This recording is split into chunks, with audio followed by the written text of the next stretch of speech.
Welcome sa Thirst 2.0 na kung saan ay mapapakinggan ninyo ang mga trending topics sa politics, issues sa showbiz. Kaya naman kung hindi pa po kayo nakaka-subscribe, i-subscribe nyo na po yan. And please, pakisama naman ang notification bell para lagi po kayong updated sa mga balitang napapanahon. So, ayun, may init na naman yung ating dalang balita tungkol sa mga Dabbercads natin, And unahin natin itong pinost na mga picture ng Showbiz Files. Tungkol po ito kay Tito Soto and sa kanyang apo na si Helenena.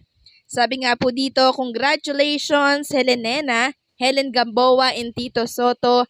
Napaka-supportive sa kanilang apo na si Helena. Graduate na ito ng college. Kitang-kita sa mga larawan na love nila ang kanyang apo, proud lolo and lola.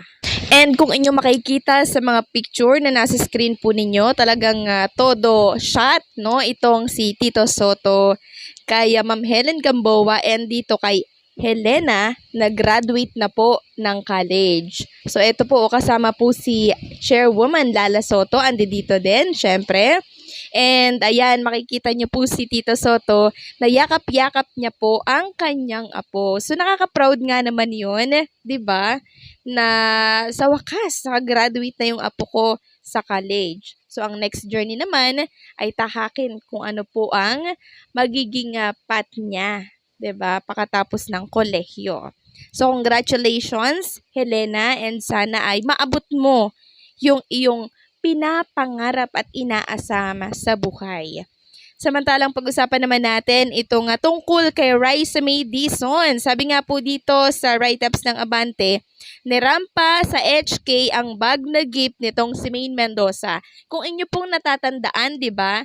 Nung birthday po ni Raisa May Dizon, binigyan po ni Maine Mendoza itong si Raisa May ng pagkamahal-mahal na bag, na nagkakahalaga po ng 100,000. Ngayon, since si Raisa May po ay nagbakasyon dyan sa Hong Kong, todo flex itong si Raisa May Dizon sa kanyang Instagram, itong bagong-bagong bag na pa-birthday nitong si Maine Mendoza sa kanya. So, kuha ang nasabing photo ni Raisa habang nagbabakasyon dyan sa Hong Kong.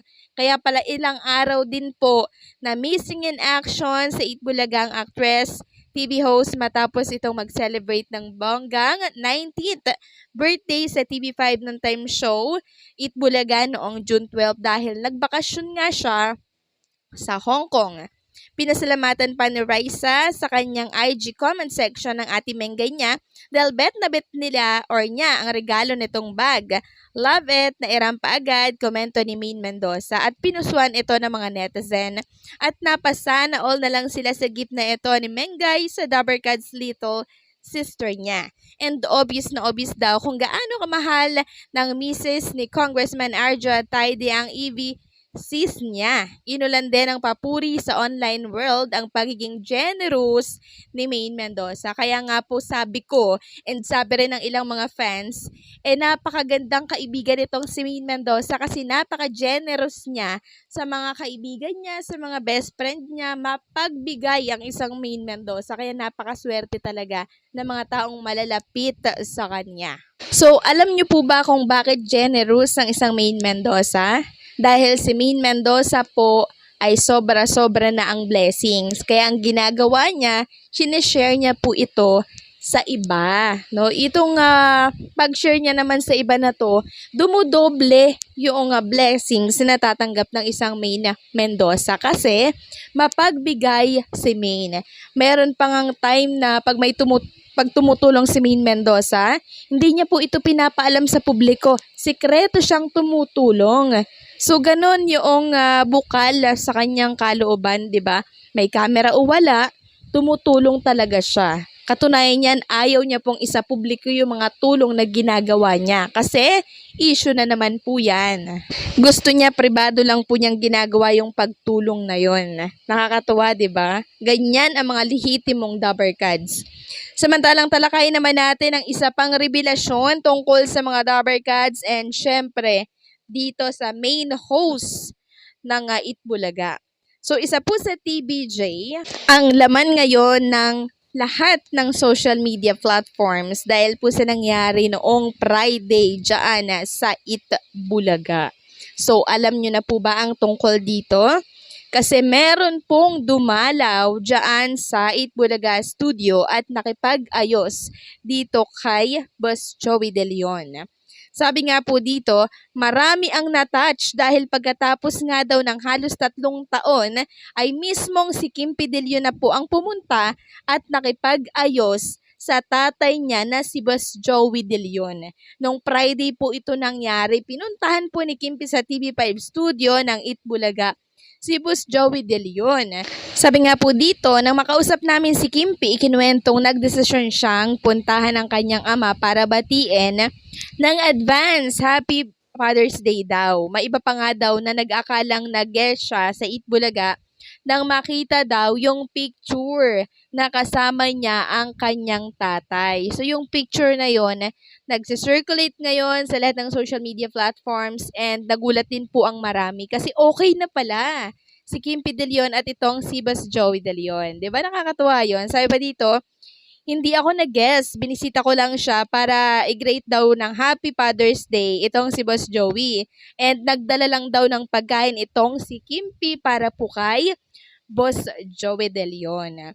So ang tanong ay nagkaroon daw ba ng ang kanyang tatay? At sabi po ni Kim P. De Leon, I could say na ako yung nagkaroon ng tampo sa pamilya during pandemic pa. Kaya now lang din kami nagkita at nagkausap. Ito po yung sinabi ni Kim P, no, patungkol po kay Boss Joey De Leon at sa namuong alitan sa kanila na ngayon ay naayos na po.